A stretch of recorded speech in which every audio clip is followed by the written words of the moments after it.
Alright, so I want to congratulate the successful space launch the other day with Jeff Bezos and a couple colleagues of his.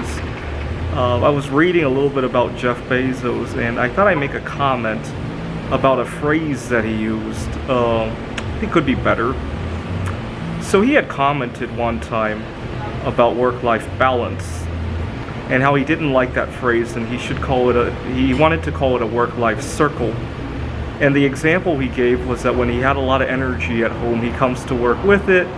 When he's happy at work, he brings it home to his family. That's the way he brought it up, and he calls that a work-life circle. I got a little bit of a problem with that phrase. The work-life circle kind of implies that if the way you spend your life doesn't fit the culture of work, they're all over you for that, right? Let me give you an example. So I'm a professor at a relatively small university, and I enjoy life in a very different way than a lot of my colleagues, right? So before the pandemic, I used to love to go to this vantage point in Ellensburg to view the night sky. And every year I would go to 2 conferences for my computer AI. Thankfully, those conferences can be done online now. I hope we keep it that way. And I love being single. I often go on solo sexual dates, as I would call them. Nobody seems to like that phraseology, but that's what I'll call it. Go to my favorite movie, restaurant, you name it, right? Vacation destination. As a single guy.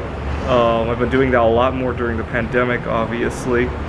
And that's how I recharge myself and go back to work.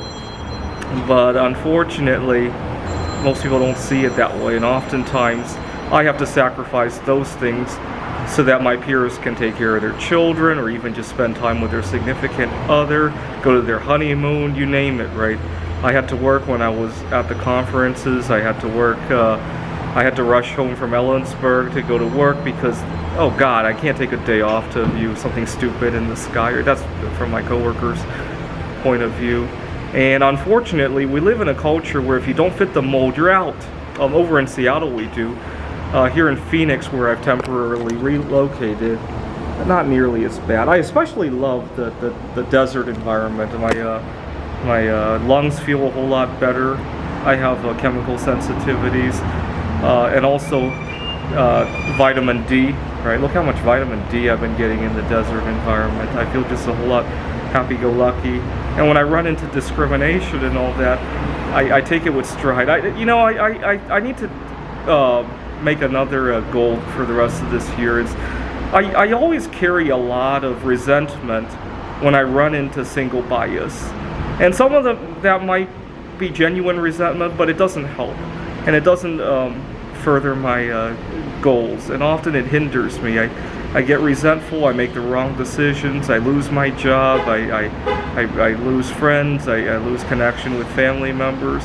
Even my family sometimes doesn't treat singles. I have one cousin who has recently gotten married. I have one cousin who's dating. Another cousin, I think he is also solosexual. He doesn't use the phrase, obviously, but I can tell. It takes one to know one.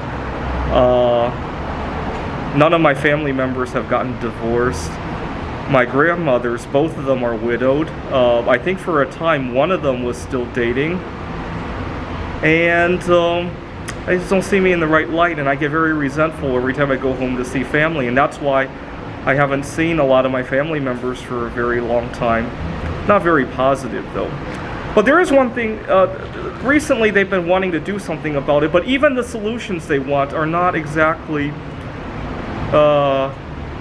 unbiased, right? They just want to create even more reverse discrimination now, right? They were talking about how a lot of times singles have to fill in for people with children or even couples. You see, I don't mind that part. There are some things that singles are better at doing than others, right? Like working at 8 p.m. on a Friday night. Yeah, singles are better at that, better suited at that. There are some things that couples are better at doing than singles, right? If there's anything involved, let's see, I work with software. Sometimes people who are married have a different perspective on what user interface should look like. There are things that couples do better than singles and vice versa. The problem I have is when couples get all the accommodations to do it their way and singles don't, right? you know, I can work most Fridays at 8 p.m., but once in a while, if I want to go see my favorite movie, just because I don't have another partner to see it with doesn't mean it's not important, right?